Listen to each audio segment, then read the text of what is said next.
প্রিয় বন্ধুরা, প্রিয় শিক্ষার্থীরা, ক্লাসগুলো যারা নিয়মিত দেখছেন, আজকে তার পরবর্তী পর্ব। আজকে আমরা পড়ব সাম সেন্টেন্স প্যাটার্নস। তো সেন্টেন্স প্যাটার্ন মানে কি? এটা হচ্ছে বাক্য গঠনের প্যাটার্ন। তো শুরুতে দেখো, প্রথমে বসবে subject plus verb plus object, transitive verb, যেটা হবে ট্রান্সিটিভ ভার্ব। তো এখানে the woman loved the man, এখানে একটু লক্ষ্য করো বন্ধুরা। দ্য ওম্যান এটা হচ্ছে সাবজেক্ট প্লাস ভার্ব, ভার্ব হচ্ছে লাভড হচ্ছে ভার্ব, দ্য ম্যান এটা হচ্ছে অবজেক্ট, ট্রান্সিটিভ অবজেক্ট। আশা করি বুঝতে পারছো বন্ধুরা। বি নাম্বার দেখো, উই ইট রাইস, এখানে we subject, eat verb, rice object. এবং সেকেন্ডে দেখতে পাচ্ছ subject plus intransitive verb plus no object.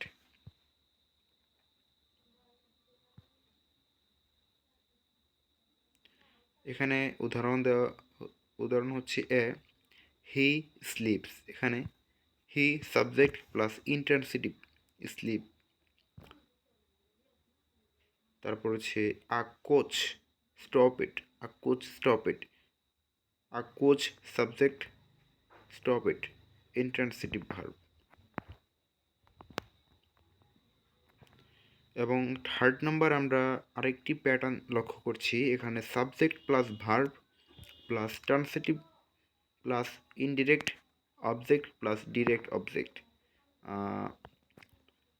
I lent her my pant, I lent her my pen, এখানে আই সাবজেক্ট প্লাস ভার্ব হচ্ছে lent, transitive in her indirect object plus direct object my pen.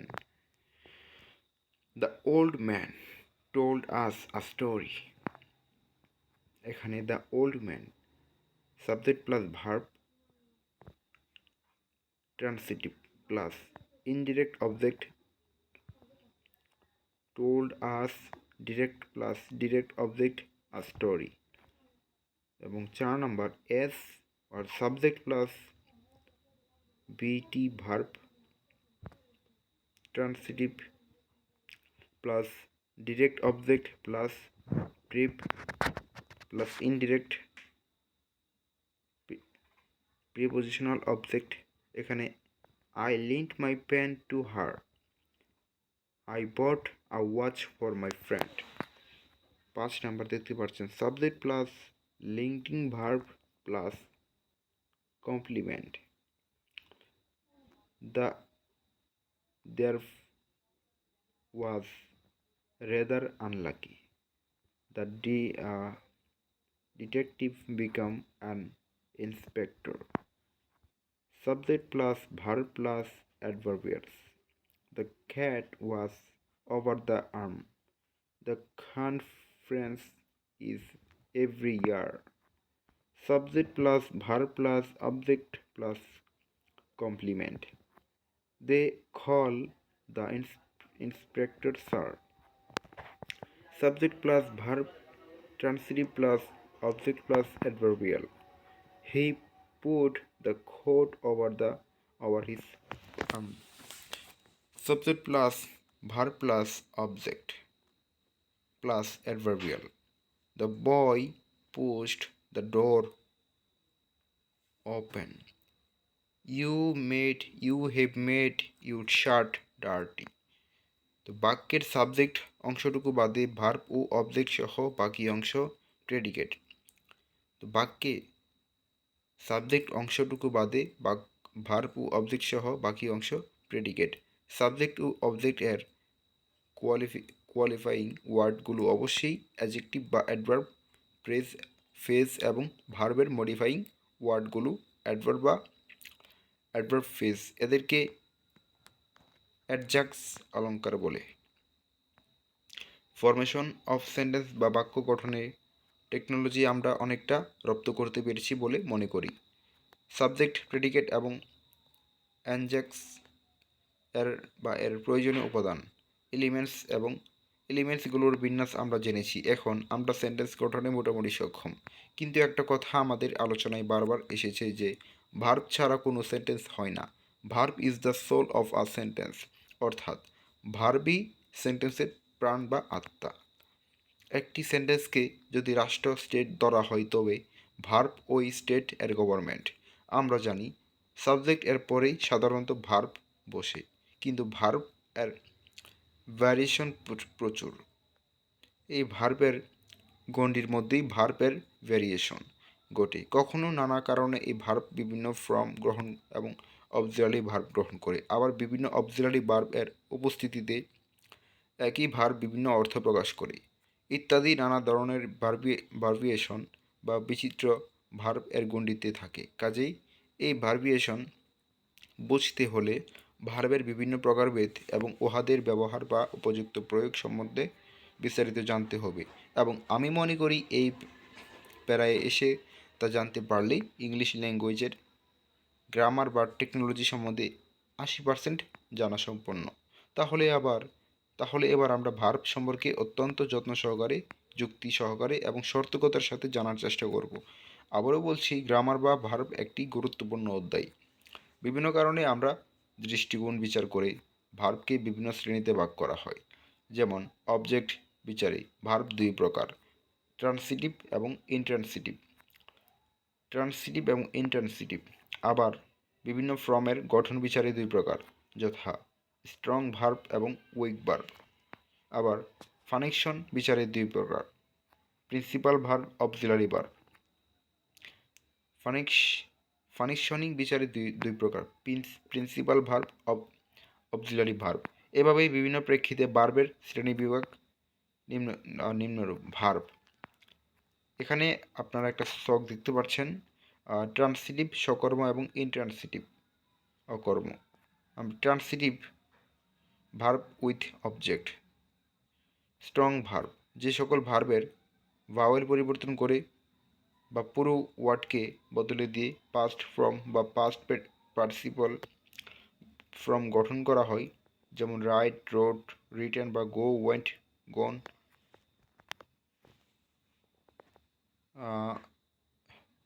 Verb without object, intransitive অকর্ম। Weak verb, যে সকল verb এর সাথে ED যোগ করে অতি সহজেই পাস্ট বা পাস্ট পার্টিসিপল ফর্ম করা হয়, যেমন ওয়াক, ওয়ার্কড, ওয়ার্কড। প্রিন্সিপাল মূল ভার্ব, বাক্যে অর্থ প্রকাশের প্রয়োজনে ব্যবহৃত হয় বা বাক্যে অবশ্যই অর্থ প্রকাশ করবে এবং কোনো কার্য সম্পাদন বোঝাবে, যেমন রিড, ইট ইত্যাদি। অক্সিলারি ভার্ব, বাক্যে কোনো অর্থ প্রকাশ করে না কিন্তু প্রিন্সিপাল ভার্বের ভেরিয়েশনে বা ভিন্ন অর্থ ব্যক্ত করতে সাহায্য করে, যেমন I am, do, shall, I am going, he is coming. তো আশা করি বন্ধুরা বুঝতে পারছেন। তো আমরা একটু নিচে যাই। ফিনিট ভার্ব সমাপিকা, নন ফিনিট ভার্ব অসমাপিকা। ফিনিট ভার্বে বাক্যে অর্থ সমাপ্তি করে, বাক্যে ভার্ব ছাড়া অন্য পার্টস অফ স্পিচ রূপে ব্যবহৃত হয় না। অবশ্যই একটি সাবজেক্ট থাকবে, ফিনিট ভার্ব ছাড়া কোনো হয় না। আর নন ফিনিট অসমাপিকা বাক্যে অর্থ সমাপ্ত করে না, মূলত ফর্ম পরিবর্তন করে অন্য পার্টস অফ স্পিচ রূপেও ব্যবহৃত হয়। অবশ্যই কোনো সাবজেক্ট থাকবে না সেন্টেন্স গঠনে, আবশ্যকতা নেই। এই বিভাগ থেকে আমাদের মনে একটা সংশয় সৃষ্টি হতে পারে যে একটা ভার্ব একাধিক বিভাগে পড়তে পারে না। এই সংশয় দূর করার জন্যই বলছি, একই ভার্ব একাধিক বিভাগে পড়তে পারে। নিচের সেন্টেন্সগুলো পরীক্ষা করে দেখি। এই সেন্টেন্সগুলোতে আমরা ডো ভার্বের ব্যবহার দেখব। আই ডো দ্য সাম সেন্টেন্সটিতে ডো পার্টিসিপল ভার্ব এবং ইন্ট্রান্সিটিভ ভার্ব উহা অর্থ প্রকাশ করছে, অবজেক্ট গ্রহণ করছে। আই ডিড দ্য সাম, এখানে উহা স্ট্রং ভার্বের কাঠামোতে পাস্ট ফর্ম রয়েছে।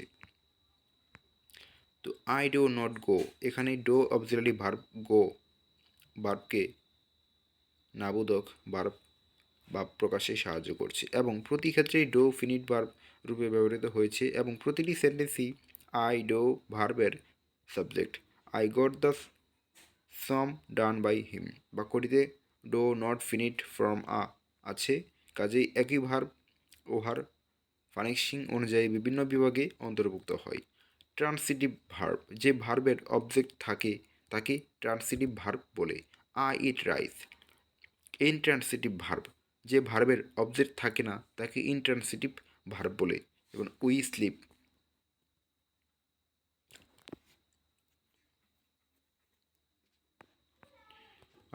এট night, we sleep at night.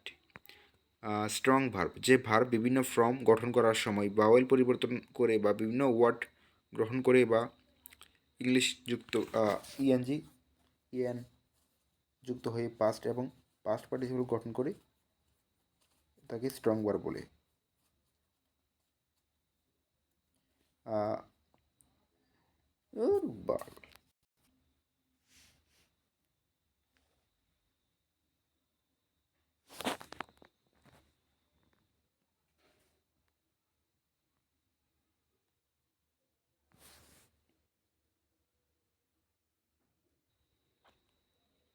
Strong verb, যে ভার্ব বিভিন্ন ফর্ম গঠন করার সময় বাওয়েল পরিবর্তন করে বা বিভিন্ন ওয়ার্ড গ্রহণ করে বা ইএন যুক্ত হয়ে পাস্ট এবং পাস্ট পার্টিসিপল ফর্ম গঠন করে।